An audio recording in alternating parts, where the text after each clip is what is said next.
నమస్తే. Welcome to Vishwada astrology. So ఈ వీడియోలో మనం డిస్కస్ చేసుకోబోయే టాపిక్ వచ్చి ఆకస్మిక ధనలాభం, sudden wealth growth. Okay. So కొంతమంది ఏంటంటే చాలా కష్టపడి ఇయర్స్ నుంచి వాళ్ళ వాళ్ళ కెరియర్ ని బిల్డ్ చేసుకుంటూ, చాలా సంవత్సరాలుగా వాళ్ళ కెరియర్ ని బిల్డ్ చేసుకుంటున్నా కూడా ఒక్క మంచి ఫైనాన్షియల్ బ్రేక్ త్రూ కోసం వెయిట్ చేస్తూ ఉంటారు. అది వాళ్ళకి జరగకుండానే డిలే అవుతూ ఉంటుంది. అదే మరికొంతమందికి చూస్తే చాలా సింపుల్ గా సాధారణ లైఫ్ స్టైల్ నుంచి అన్ఎక్స్పెక్టెడ్ గా ఓవర్ నైట్ అనొచ్చు, with in a week or with in a month లో వాళ్ళ యొక్క లైఫ్ అనేది పూర్తిగా ట్రాన్స్ఫర్మేషన్ జరిగి ఒక మంచి వెల్తీ పర్సన్ గా ఒక సడన్ వెల్త్ రైజ్ అనేది వాళ్ళకి అయి ఉండొచ్చు. సో ఇలాంటి ఫినామినాస్ జరగడానికి కారణం వాళ్ళ యొక్క జాతకంలో గల ధనయోగాలు, strong second, eighth, 11th houses, ద్వితీయ అష్టమ లాభ స్థానాలు, ఇంకా వాళ్ళ యొక్క నవాంశ చక్రంలో ఉన్న యోగాస్ అన్నమాట. సో వీటి వల్ల వీటి వల్ల వాళ్ళకి జరిగిన గోచారం ట్రాన్సిట్స్, వీటి వల్లనే వాళ్ళకి ఇంత మంచి యోగాస్ అనేటివి యాక్టివేట్ అవ్వడం జరుగుతుంది. సో ఈ వీడియోలో మనము మన జాతకంలో కూడా ఇలాంటి యోగాస్ ని ఎలా ఫైండ్ అవుట్ చేయాలి, ఎలా చూసుకోవాలి, ఆ దశ అనేది ఎప్పుడు వస్తుంది, ఆ ఏ పర్టికులర్ టైంలో మనకి ఇలాంటి సడన్ వెల్త్ అనేది ఉంటుంది, ఇవన్నీ కూడా డిస్కస్ చేసుకుందాం. ఓకే. సో మన జాతకంలో ఏ స్థానాలని గమనించాలి, ఏ స్థానాలని, ఏ భావాలని మనం పరిగణలోకి తీసుకొని ఈ ఈ వెరిఫికేషన్ అంతా చేసుకోవాలంటే second, eighth, 9th, 11th houses అన్నమాట. ఓకే. ద్వితీయ అష్టమ లాభ నవమ స్థానాలని మనం కన్సిడర్ చేసి వాటి యొక్క డిగ్నిటీని, ఆ స్థానాధిపతుల యొక్క డిగ్నిటీని చూసుకోవాల్సి ఉంటుంది.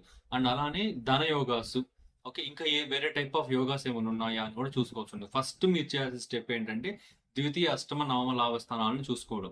దీని తర్వాత ఈ యొక్క గోచారం. ఓకే. ఈ ద్వితీయ అష్టమ లాభ నవమ స్థానాల్లో ఏదైనా మ్యాలఫిక్ ప్లానెట్ అయినా సరే పర్వాలేదు. లైక్ మీకు ఎట్లా చెప్పాలంటే రాహు సడన్ వెల్త్ గ్రోత్ కారకుడు. ఈ రాహు గాని, ఓకే, శుక్రుడు బెనిఫిక్ ప్లానెట్ అవుతాడు. ఈ యొక్క కుజుడు గాని, ఇలాంటి fast moving planets, fast reflections ఇచ్చే ప్లానెట్స్, ఇవన్నీ కూడా ట్రాన్సిట్ అవుతున్నాయా అని చూసుకోవాలన్నమాట. రాశి చక్రం D1 యొక్క ద్వితీయ అష్టమ నవమ లాభాధిపతులు D9 నవాంశ చక్రంలో ఎక్కడ ప్లేస్ అయ్యారని చూసుకోవాల్సి ఉంటుంది. గోచారాన్ని సెకండరీగా తీసుకోవాలి. ఫస్ట్ నాటల్ హోరోస్కోప్ లో, అంటే జన్మ జాతకంలో ఈ ప్లేస్మెంట్స్ స్ట్రాంగ్ గా ఉండి ఏదైనా యోగాస్ ఫామ్ చేస్తూ ఉంటే గోచారం అనేది బాగా పనిచేస్తుంది అనమాట. ఓకే. సో ఇప్పుడు ఆ స్థానాలు, ఆ గ్రహాలు ఏవేవి ఉంటే బాగా పనిచేస్తుంది, ఏ స్థానాల్లో ఉంటే బాగుంటుంది, ఏ యోగాస్ ఏంటి, యోగాల పేర్లు ఏంటి, ఎలా ఫామ్ అవుతాయి, అన్ని కూడా డిస్కస్ చేసుకుందాం. సో ఫస్ట్లీ ద్వితీయ స్థానం ఎందుకు చూడమన్నాను అంటే, ద్వితీయ స్థానం అంటే ధనస్థానం అనమాట. ధన, కుటుంబ, వాక్కు స్థానం అంటారు. సో వెల్త్ కి సంబంధించి savings, financial savings, material wealth, okay, ఇవన్నీ కూడా ధనస్థానం నుంచి చూస్తారంటే ద్వితీయ స్థానం నుంచి చూస్తారు. నెక్స్ట్ అష్టమ స్థానం ఎందుకు చూడమన్నారు అంటే, అష్టమ స్థానం దుస్థానం కదండి. ఎందుకు చూడమన్నారు అంటే మన లైఫ్ లో జరిగే సడన్ ట్రాన్స్ఫర్మేషన్స్, సడన్ ఈవెంట్స్ అన్ని కూడా అష్టమ స్థానం నుంచి యాక్టివేట్ అవుతాయి అనమాట. సో ఇంకో కాన్సెప్ట్ ఉంది, భావాద్భావం అనే కాన్సెప్ట్. ఇప్పుడు ఒక మనిషి జాతకంలో ఒక పర్సన్ అప్రోచ్ అయ్యి కెరియర్ లో ఎప్పుడైనా ఒక మంచి మూమెంట్ ఉందా, ఒక ప్రమోషన్ లాంటిది కానీ, ఇంకా లేదా స్థాన చలనాలకు సంబంధించి కానీ, జాబ్ పోయిన వాళ్ళకి సడన్ గా జాబ్ రావడం కానీ ఈ పర్టికులర్ మంత్స్ లో, ఇలాంటివి చూడాలి అన్నప్పుడు భావాద్భావం దశమం నుంచి అష్టమ స్థానాన్ని చూసుకోవాలన్నమాట. అంటే సడన్ ట్రాన్స్ఫర్మేషన్స్ చూసుకోవాలి. ప్రమోషన్స్ అవన్నీ కూడా సడన్ గా జరగడం, ఓకే, ఫారిన్ ట్రావెల్స్ కి సంబంధించినటివి, అండ్ కెరియర్ లో డెవలప్ అనేదంతా కూడా ఈ మోస్ట్ ఆఫ్ ద పర్సన్స్ కి, మోస్ట్ ఆఫ్ ద పీపుల్ కి సడన్ గానే జరుగుతుంది. సో ఈ దశమం నుంచి అష్టమ స్థానం చూసినప్పుడు మనకి ఆ అష్టమ స్థానంలో ఈ యొక్క న్యాచురల్ ఎయిత్ లార్డ్ కానీ, అంటే కుజుడు కానీ, లేదా లగ్నం నుంచి ఎయిత్ లార్డ్స్ కానీ, లేదా రాహు కానీ, కేతు కానీ, శని కానీ, గురుడు కానీ, ఇలాంటి వాళ్ళ ట్రాన్సిట్స్ లో ఉన్న, ఓకే, లేదా అక్కడ ఉన్న గ్రహం యొక్క దశలు జరిగిన వాళ్ళకి ఆ కెరియర్ లో ఒక మంచి బ్రేక్ త్రూ వస్తుందని మనం ప్రెడిక్ట్ చేయొచ్చు అనమాట. ఓకే. సో బేసిక్ గా నెక్స్ట్ నవాంశ వెరిఫికేషన్స్, దశాంశ వెరిఫికేషన్స్ ఉంటాయి. సో సెకండరీ, కానీ ఫస్ట్ చేయాల్సిన మెయిన్ పార్ట్ ఇది. సో అష్టమ స్థానానికి అంత ఇంపార్టెన్స్ ఉందన్నమాట. ఆయుష్ స్థానము, ఇంకా దుస్థానము, లాసెస్ హౌస్, ఇది ఒక్కటే కాదు, ట్రాన్స్ఫర్మేషన్స్, పాజిటివ్ తీసుకుంటే positive transformations, okay, life changing events, ఇవన్నీ కూడా ఈ అష్టమ స్థానం నుంచి చూస్తారు. సో ఇప్పుడు అష్టమ స్థానంలో మీకు ఏదైనా ఇన్హెరిటెన్స్ సంబంధించి కూడా, అంటే వారసత్వ వాస్తులకు సంబంధించి కూడా అష్టమ స్థానాన్ని చూడాల్సి ఉంటుంది. సో అష్టమ స్థానం అంత ఇంపార్టెంట్. మనం ఇప్పుడు మాట్లాడుకుంటున్నది ఆకస్మిక ధనలాభం, ఓకే, సడన్ వెల్త్ కి సంబంధించి. సో సడన్ వెల్త్ కి సంబంధించి మాట్లాడేటప్పుడు సడన్ ట్రాన్స్ఫర్మేషన్ జరిగే హౌస్ ని తీసుకోవాలి. సో అష్టమ స్థానం. Next 9th house. నవమ స్థానం ఎందుకు అంటే అది పూర్వపుణ్య స్థానము, అలానే అదృష్ట స్థానం. ఓకే. మన మన జీవితంలో ఉన్న లక్, ఫార్చ్యూన్ అంతా కూడా నవమ స్థానంలో ఉంటుంది. నెక్స్ట్ లాభస్థానం. యాజ్ ద నేమ్ సజెస్ట్, మనకి ఈ లాభాలు, గెయిన్స్, మన విష్ ఫుల్ఫిల్మెంట్స్, మన యొక్క లాభాలు, మన సోషల్ సర్కిల్ ఎలా ఉంది, మన నెట్వర్క్ ఎలా ఉంది, మనకు రావాల్సిన ప్రాఫిట్స్ అన్ని ఎంత మాత్రం వస్తున్నాయి, ఇవన్నీ కూడా ఈ యొక్క లాభస్థానం నుంచి చూస్తాం. సో ఇవి ప్లేస్మెంట్స్, ఇవి మీరు ఫస్ట్లీ వెరిఫై చేసుకోవాల్సిన భావాలు. అంటే ద్వితీయ స్థానంలో మీకు ద్వితీయాధిపతి ఉన్నాడా, ఇంకేదైనా నవమాధిపతి వచ్చి ద్వితీయంలో పడ్డాడా, లాభాధిపతి వచ్చి పడ్డాడా, ఆ ద్వితీయాధిపతి నవమ లాభ స్థానాల్లో ఉన్నాడా, ఇలాంటివి చూసుకొని ఆ తర్వాత వాళ్ళిద్దరికి కంజంక్షన్స్ ఏమైనా జరిగాయా, లేదా మ్యాలఫిక్స్ ఉన్నాయా, బెనిఫిక్స్ ఉన్నాయా, నవాంశ డిగ్నిటీ ఏంటి. నవాంశ అనేది చాలా ఇగ్నోర్ చేస్తారు. ఒక్క మిత్ ఏంటి అంటే నవాంశ అనేది పెళ్లి తర్వాతనే చూడాలి, పెళ్ళైన తర్వాత లేదా 36-37 ఇయర్స్ దాటిన తర్వాతనే చూడాలి అని చాలా అపోహలు, చాలా మిత్స్ అనేవి చాలా ఉన్నాయన్నమాట. అవన్నీ కూడా ట్రాష్. సో నవాంశ అనేది పుట్టుక నుంచి యాక్టివేషన్ లో ఉంటుంది. నవాంశ చక్రం అనేది పుట్టుక నుంచి యాక్టివేషన్ లో ఉంటుంది. అసలు నవాంశ అంటే ఏంటి, మన రాశి చక్రాన్ని 9 సార్లు మ్యాగ్నిఫై చేయడం. ఓకే, 9 సార్లు ఇంకొంచెం లోపలికి వెళ్ళి చూడడం అనమాట. 9 టైమ్స్ బెటర్ గా చూడడం ఒక రాశి చక్రాన్ని. సో న్యాచురల్ కాలపురుషుని చక్రం నవమ స్థానం అంటే ఏంటి, ఈ యొక్క పూర్వపుణ్య స్థానం. So previous life, past life కర్మాస్ని బేస్ చేసుకొని ఈ లైఫ్ లో మనకి ప్లానెట్స్ అనేటివి, ప్లానటరీ పొజిషన్స్ జరుగుతాయి, వాటి యొక్క రిజల్ట్స్ అనేవి ఉంటాయి. సో అలాంటప్పుడు నవాంశ చక్రం అంటే ఆ 9 టైమ్స్ మ్యాగ్నిఫికేషన్ చేసినప్పుడు 9,000 ఉన్నంత ఇంపార్టెన్స్ నవాంశలో ఆ రిఫ్లెక్షన్స్ అనేవి ఉంటాయన్నమాట. సో ఉన్నప్పుడు ఏంటి అంటే పాస్ట్ లైఫ్ లో, ఇప్పుడు లగ్న చాట్ కంటే కూడా నవాంశనే ముఖ్యమని చెప్పొచ్చు కొన్ని కొన్ని విషయాల్లో. సో పాస్ట్ లైఫ్ లో జరిగిన ఈవెంట్స్, మనం చేసిన కర్మల ఆధారంగానే నవాంశ చక్రంలో ప్లానటరీ ప్లేస్మెంట్స్ జరుగుతాయి. సో అవి ముఖ్యం. ఈవెన్ దో లగ్న చాట్ లో మీకు గురుడు ఎగ్జాల్టేషన్ అయింది కర్కాటక రాశిలో ఉండి నవాంశ చక్రంలో ఈ మకర రాశిలో నీచబడి ఉంటే, గురుడు నీచ స్థానం ఎఫెక్ట్స్ ఇస్తాడు ఎక్కువ. ఉచ్చ స్థానం ఎఫెక్ట్స్ అంటే ఆ గోచారంలో అప్పుడప్పుడు శుక్రుడు టచ్ చేసినప్పుడు, మళ్ళీ గురుడు గోచార గురువు ట్రైన్ ఆస్పెక్ట్స్ లో టచ్ చేసినప్పుడు, ఇలాంటప్పుడు పాజిటివ్ వచ్చి, కానీ most of the times negative ఉంటుంది అనమాట. సో కాబట్టి నవాంశ అనేది అంత ఇంపార్టెంట్. సో ఈ స్థానాధిపతులు, సరే మనం డైవర్ట్ అవ్వకుండా let's come back to the topic. ఈ ద్వితీయ అష్టమ నవమ లాభాధిపతులు నవాంశ చక్రంలో వాళ్ళ యొక్క డిగ్నిటీని చూసుకోవాల్సి ఉంటుంది. ఓకే, సో నెక్స్ట్ ధనయోగాస్, ప్లానటరీ కంజంక్షన్స్, సార్ ఇది లాస్ట్ లో మాట్లాడుకుందాం. నెక్స్ట్ గ్రహాల ప్లేస్మెంట్స్. గురుడు అష్టమ స్థానం, ఇది ఒక టిపికల్ కాంబినేషన్ అనమాట. ఏంటంటే ఇప్పుడు గురుడు అంటే ఎవరు, మనకి న్యాచురల్ ధనకారకుడు, ఎక్స్పాన్షన్ కారకుడు, ఏదైనా సరే ఒక విషయాన్ని ఎక్స్పాన్షన్ చేయడానికి కారకుడు, ధనకారకుడు, నైసర్గిక పరమ శుభగ్రహం. ఓకే, నైసర్గిక శుభగ్రహం. అష్టమ స్థానం అంటే ఏంటి, ట్రాన్స్ఫర్మేషన్స్, సడన్ ఈవెంట్స్ అండ్ అవన్నీ జరగడం. అంటే బ్యాలెన్స్ లేదనమాట. అష్టమ స్థానానికి బ్యాలెన్స్ ఉండదు ఎక్కువ. సడన్ గా రైజ్ ఇవ్వడం, సడన్ గా డౌన్ ఫాల్ చేయడం. ఓకే, ఇలాంటి ఒక ట్రైట్స్ అన్ని కూడా అష్టమ స్థానంలో ఉంటాయి. సో అక్కడ అష్టమ స్థానంలో గురుడు ప్లేస్ అయ్యాడంటే దాని యొక్క ఎనర్జీస్ ని బ్యాలెన్స్ చేస్తాడు, ఆప్టిమైజ్ చేస్తాడు మొత్తం అంతా కూడా. ఆ బ్యాలెన్స్ చేసి ఆ అష్టమ స్థానం యొక్క రిజల్ట్స్ అనేటివి కొంచెం హ్యాండిల్ చేసేలాగా, మేనేజబుల్ గా ఇవ్వడం లాంటివి జరుగుతాయి అనమాట.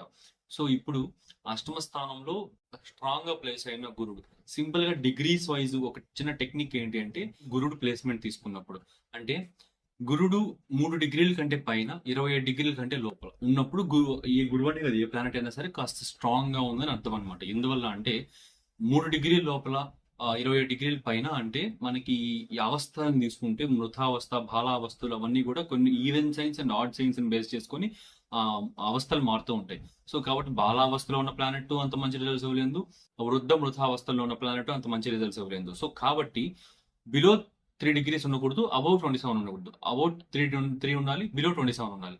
ఇలా ఉన్న ప్లానెట్ ఏదైనా సరే కొంచెం అది పాజిటివ్ ఇవ్వడానికైనా నెగిటివ్ ఇవ్వడానికైనా ఒక స్ట్రెంత్ ఉంది అని అర్థం అనమాట.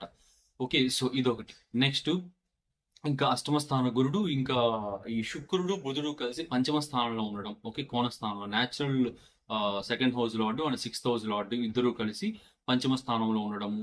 ఇంకా కుజుడు, ఓకే, ఇంకా ఈ సెకండ్ లార్డ్. ఓకే, ఈ అష్టమ స్థానంలో నైసర్గిక పాపగ్రహాలు అయిన కుజుడు గాని, శని గాని, సూర్యుడు గాని, రాహుకేతువులు గాని, వీళ్ళు కాస్త బ్యాలెన్స్డ్ ఎనర్జీస్ గా ఉంటారనమాట. వాళ్ళ ఎనర్జీస్ బ్యాలెన్స్ అవుతాయి. సో కాబట్టి కుజుడు అంటే ఎవరు, ఫాస్ట్నెస్ క్రియేట్ చేసేవాడు. అష్టమ స్థానం అంటే ఏంటి, ఈ సడన్ ఈవెంట్స్ క్రియేట్ చేయడం. సో వీరిద్దరి యొక్క ఈ ఆ స్థానం ఎనర్జీస్, ఆ ప్లానెట్ ఎనర్జీస్ సిమిలర్ గా ఉంటాయి, కొంచెం మ్యాచ్ అవుతాయి ఒక లెవెల్లో. సో కాబట్టి అష్టమ స్థానం కుజుడు ఉండి అది ద్వితీయాధిపతితో కలిసినాడు అంటే సడన్ ట్రాన్స్ఫర్మేషన్స్, వెల్త్ అనేది సడన్ రైజ్ అవ్వడం, రిలేటెడ్ టు ఇన్సూరెన్స్ మనీ కానీ, ఇంకా land related, real estate gains related, ఇవన్నీ కూడా రావడానికి మంచి అవకాశాలు ఉంటాయి అనమాట. నెక్స్ట్ రాహు ద్వితీయ స్థానంలో కానీ, లాభస్థానంలో కానీ, అంటే రాహు ఏంటంటే ఇప్పుడు ఇంకొక టెక్నిక్ ఏంటంటే లాభస్థానంలో రాహు ఉన్నప్పుడు సరే అది ఓకే పర్వాలేదు, ఏ ప్లానెట్ తో కంజంక్షన్ ఉన్నా ఓకే పక్కన పెట్టుకోవచ్చు. ద్వితీయ స్థానంలో మాత్రము రాహు గనుక ఈ న్యాచురల్ మ్యాలఫిక్స్ తో గానీ లేదా లగ్నానికి పాపగ్రహాలతో గానీ కలిసి ఉన్న దుస్థానాధిపతులతో కలిసి ఉన్న టూ మచ్ ఈవిల్ అయిపోతాడు, టూ మచ్ మ్యాలఫిక్ అయిపోతాడు ఆ రిజల్ట్స్ ఇవ్వడంలో. అదే ద్వితీయ స్థానంలో రాహు లగ్నానికి శుభగ్రహాలైనా నైసర్గిక శుభగ్రహాలైనా కూడా లేదా కేంద్ర కోణాధిపతులతో కలిసి ఉన్న మంచి రిజల్ట్స్ ఇస్తాడు అనమాట. చాలా మంచి రిజల్ట్స్ ఇస్తాడు ఇబ్బంది ఏమీ లేకుండా. సో ఇట్లా. అండ్ నెక్స్ట్ వచ్చి శుక్రుడు ఇంకా ద్వితీయాధిపతి కలిసి కేంద్ర కోణాల్లో ఉండడం లేదా ఫ్రెండ్ సైన్ లో కానీ ఎగ్జాల్టేషన్ సైన్ లో కానీ ఉండడం చాలా మంచిది. ఏంటి అంటే శుక్రుడు అంటే ఎవరు? న్యాచురల్ సెకండ్ లార్డ్ మనకి కాలపురుషుని చక్రంలో వృషభ రాశి అధిపతి, అంటే మేష రాశి నుంచి ద్వితీయ స్థానాధిపతి, ధన స్థానాధిపతి. ప్లస్ మీ లగ్నం ఏదైనా సరే ఈ వృశ్చికం కానీ తుల కానీ ఏ లగ్నం 12 లగ్నాల్లో ఆ లగ్నానికి ద్వితీయాధిపతులతో పాటు కలిసి ఏ కేంద్ర కోణాల్లో కానీ ఫ్రెండ్స్ అండ్ ఎగ్జాల్టేషన్ సైన్స్ లో కానీ ఉంటే చాలా మంచిది అనమాట. మంచి యోగం అనమాట ఇది. ఇలా ఉన్నా కూడా సడన్ ట్రాన్స్ఫర్మేషన్స్, అదే అష్టమ స్థానంలో ఉన్నా కూడా ఓకే కొంచెం లిటిల్ బిట్, కాకపోతే శుక్రుడికి ఎనర్జీస్ అక్కడ మ్యాచ్ అవ్వవు అంతగా, బట్ ఓకే పర్లేదు. సో ఇట్లా. అండ్ నెక్స్ట్ ఇంకా తీసుకుంటే ఇవి బేసిక్ గా ప్లానటరీ ప్లేస్మెంట్స్. ఓకే, ఇప్పుడు యోగాసన్ చూస్తే లక్ష్మీ యోగం, ద్వితీయాధిపతి నవమాధిపతి కలిసి కేంద్ర కోణాల్లో ఉండడం. ఓకే, ఇది ఒక లక్ష్మీ యోగం అనమాట. నెక్స్ట్ చంద్రమంగళ యోగం, చంద్రుడు కుజుడు కలిసి ద్వితీయ పంచమ నవమ లాభస్థానాల్లో second, fifth, ninth, 11th houses లో చంద్రుడు కుజుడు కలిసి వాళ్ళకి కంజంక్షన్ ఫామ్ చేసి నవాంశలో డిగ్నిటీ బాగా పెట్టుకున్నారు అంటే అది ఒక టైప్ ఆఫ్ మంచి ధనయోగం అనమాట. సడన్ ట్రాన్స్ఫర్మేషన్స్ ఉంటాయి. ఓకే, రిలేటెడ్ టు ల్యాండ్స్ కి సంబంధించి కానీ ఇన్హెరిటెన్స్ కి సంబంధించి కానీ మదర్ సైడ్ ల్యాండ్స్ కి సంబంధించి కానీ ఇవన్నీ కూడా మంచి యోగాస్ అనమాట. ఈ ల్యాండ్ రావడానికి మదర్ సైడ్ నుంచి ఫైనాన్షియల్ గెయిన్స్ బాగా రావడానికి ఇవన్నీ కూడా న్యాచురల్ ధనయోగాస్. అంటే ఇది ఇది చాలా వరకు ఫామ్ అయి ఉంటుంది చాలా జాతకాల్లో. న్యాచురల్ ధనయోగాస్ అంటే ఏంటంటే ద్వితీయాధిపతి లాభాధిపతి కలిసి ఉండడం, ద్వితీయాధిపతి షష్టాధిపతి.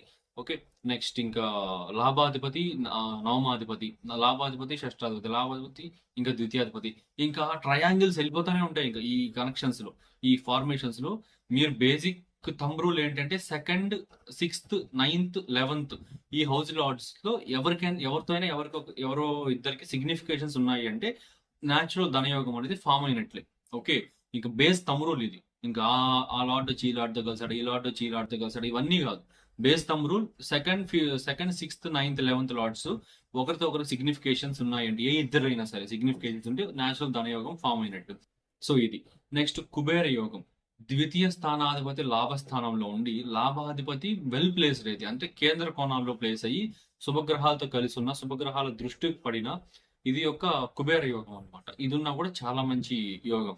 నెక్స్ట్ ఇంకొంచెం విపరీత రాజయోగం, షష్టాధిపతి అష్టమంలో, అష్టమాధిపతి షష్టంలో, షష్టాధిపతి వ్యయంలో, వ్యయాధిపతి అష్టమంలో, ఇంకా వ్యయాధిపతి షష్టంలో, ఇట్లా విపరీత రాజయోగం. ఇంకా రాశి పరివర్తన యోగాలు, ద్వితీయాధిపతి షష్టాధిపతి రాశి పరివర్తన పొందడం కానీ, ద్వితీయాధిపతి లాభాధిపతి రాశి పరివర్తనలు పొందడం, ద్వితీయాధిపతి నవమాధిపతి రాశి పరివర్తనలు, లేదా లాభాధిపతి షష్టాధిపతి, లాభాధిపతి నవమాధిపతి. ఇంకా ఇది కూడా అంతే, ఇది కూడా ఒక ట్రయాంగిల్స్ ఫామ్ అయిపోతుంది ఈ యొక్క రాశి పరివర్తన యోగాలు కూడా. ఓకే, సో ఇది. ఇంకా ఫైనల్ యోగం, ఇది కొంచెం other than benefic houses and benefic planets ని తీసుకుంటే విపరీత ధనయోగం అనమాట. విపరీత ధనయోగం అనేది మనకి ఈ హర్ష సరళ విమల యోగాల్లో వస్తుంది అనమాట. హర్ష సరళ విమల యోగాలన్నీ కూడా ఈ యొక్క జోనరా కిందకు వస్తాయి. ఈ విపరీత రాజ్యయోగం విపరీత ధనయోగం జోనరా కిందకు వస్తాయి అనమాట. సో అంటే ఏంటంటే ఇక్కడ మనం కన్సిడర్ చేసేది మ్యాలఫిక్ హౌసెస్ ని, దుస్థానాల్ని, దుస్థానాధిపతుల్ని. ఓకే, అష్టమ, షష్ట, వ్యయాధిపతులు వాళ్ళ సిగ్నిఫికేషన్స్ ఏదైనా కలిసి కంజంక్షన్స్ ఓన్ హౌసెస్ లో కానీ ఎగ్జాల్టేషన్ హౌసెస్ లో కానీ అంటే ఉచ్చ స్థానాల్లో కానీ వాళ్ళ యొక్క మిత్రక్షేత్రాల్లో కానీ కలిసి ఉన్న మంచిది అనమాట. చాలా మంచిది. ఈ యొక్క ఈ యోగాస్ ఫామ్ అవుతాయి. ఓకే, విపరీత ధన యోగం అనేది ఫామ్ అవుతుంది అనమాట. సో దీని వల్ల కూడా మంచి ట్రాన్స్ఫర్మేషన్స్ ఉంటుంది. సో నెక్స్ట్ ఇవి ఎప్పుడు యాక్టివేట్ అవుతాయి అనే విషయాన్ని తీసుకుంటే ద్వితీయాది ఇప్పుడు చెప్పాను కదా, ఈ చాలా ఫార్ములాస్, చాలా కంజంక్షన్స్, చాలా ప్లానెట్స్ అన్ని కూడా చెప్పాను కదా. సో ఇవన్నీ కూడా ఆ అధిపతులు కానీ అట్లీస్ట్ ఆ దశానాథుడు ఆ నక్షత్రాధిపతి అయినా, ద్వితీయాధిపతి ఉన్న నక్షత్రాధిపతి యొక్క దశ అయినా సరే, ప్రత్యంతర దశలు అంతర్దశలు వచ్చినా సరే, మహాదశ వచ్చినా సరే, లేదా ద్వితీయ అష్టమాధిపతులు కలిసి ఉన్నప్పుడు వాళ్ళిద్దరిలో ఏదో ఒక దశ వచ్చి, ఫర్ ఎగ్జాంపుల్ లెట్స్ సే మీ వృశ్చిక లగ్నానికి ద్వితీయాధిపతి గురుడు, అష్టమాధిపతి బుధుడు సో ద్వితీయ అష్టమాధిపతులు ఇద్దరు కూడా కలిసి ఈ యొక్క ఫోర్త్ హౌస్ లో, ఓకే, అంటే కుంభరాశిలో కలుసున్నారు అని అనుకుందాం. ఓకే, సో ఇప్పుడు ఈ యొక్క మీకు జరుగుతూ ఉండేది గురు మహాదశ.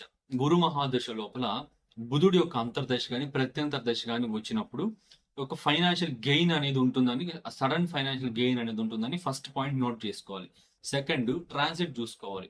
ఈ యొక్క గురుడిని యాక్టివేట్ చేయాలి. బేసిక్ ట్రాన్సిట్స్ లో కూడా యాక్టివేట్ చేసుకోవాలి. Okay, so for example let's say గోచార గురుడు, ఈ మీ జన్మజాతక గురుడు కుంభరాశి నుంచి 5th హౌస్ లో కంటే మిథునంలోకి వెళ్ళాడు అంటే అప్పుడు లగ్నం నుంచి ఏమవుతుంది, 8th హౌస్ అవుతుంది. మిథునంలోకి వెళ్ళినప్పుడు తన యొక్క 9th ఆస్పెక్ట్ ఎవరి మీద పెడతాడు, బుధుడి మీద పెడతాడు, గురుడి మీద పెడతాడు. సో ఆబ్వియస్ గా మీ యొక్క జన్మజాతకంలో గురుడు యాక్టివేట్ అయినట్టే, అండ్ బుధుడు హౌస్ లో ఉన్నాడు కాబట్టి బుధుడు కూడా యాక్టివేట్ అయినట్టే. సో వాళ్ళిద్దరు యాక్టివేట్ అవడం వల్ల మీకు ఆ ఫైనాన్షియల్ గెయిన్ అనేది,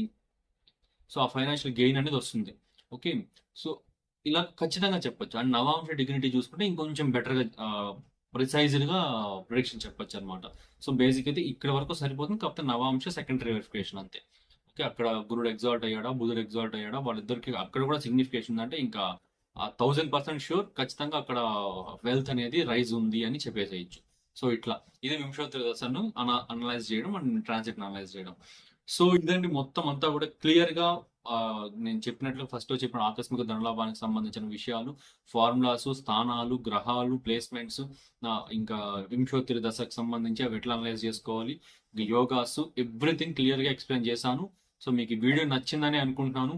సో మీ జాతకంలో ఏవైనా ఇలాంటివి ఉన్నాయో, ద్వితీయ లాభాధిపతులు, ద్వితీయ అష్టమ నవమాధిపతులు, షష్టాధిపతులు, ఇట్లా కంజంక్షన్స్ కానీ ఏదైనా మంచి ప్లానెట్స్ ఇక్కడ ఇంతకుముందు నేను చెప్పినట్లుగా ఈ ఫార్ములాస్ లో చెప్పినట్లుగా ఏదైనా ప్లానెట్స్ కంజంక్షన్స్ ఉన్నా కామెంట్ చేయండి, తెలుసుకుందాం ఎవరెవరికి ఎలాంటి కంజంక్షన్స్ ఉన్నాయో, కొత్త టైప్ ఆఫ్ కంజంక్షన్స్ ఏమన్నా ఉన్నాయేమో చూద్దాం. సో నెక్స్ట్ ఏ టాపిక్ పైన వీడియో చేయమంటారో కామెంట్ చేయండి. అండ్ ఇలాంటి మంచి మంచి వీడియోస్ ఇంకా తీసుకొస్తూనే ఉంటాను. సో ఒక మంచి సైన్స్ బేస్డ్ అథెంటిక్ ఆస్ట్రాలజీని మీరు నేర్చుకోవాలి, అథెంటిక్ ఆస్ట్రాలజీని ఫాలో అవ్వాలి అనుకుంటే సబ్స్క్రైబ్ చేసుకోండి, ఫాలో అవ్వండి, అండ్ మీ ఫ్రెండ్స్ అండ్ ఫ్యామిలీకి షేర్ చేయండి. ఫర్ షూర్ మీరు మంచి గెయిన్ అయితే పొందుతారు. ఆస్ట్రాలజీ కంటెంట్ లో science based authentic astrology provide చేస్తాను. ఇన్సైట్స్ అన్ని కూడా ప్యూర్ నక్షత్ర బేస్డ్ అనాలిసిస్ అండ్ మనకి డిగ్రీ బేస్డ్ అనాలిసిస్ అంతా కూడా సైంటిఫిక్ గా ఉంటుంది. ఫ్యూచర్ లో ఒక చిన్న క్లాసెస్ అనేటివి, వెబినార్స్ అనేటివి, ఇంకా చాలా beautiful techniques, hidden rules, hidden techniques, వీటి పైన అంతా కూడా మంచి మంచి వీడియోస్ తీసుకుందాం, వెబినార్స్ కండక్ట్ చేద్దామని చాలా అనుకుంటున్నా. So as much as possible subscribe చేసుకొని ఫాలో అవ్వండి. Thank you.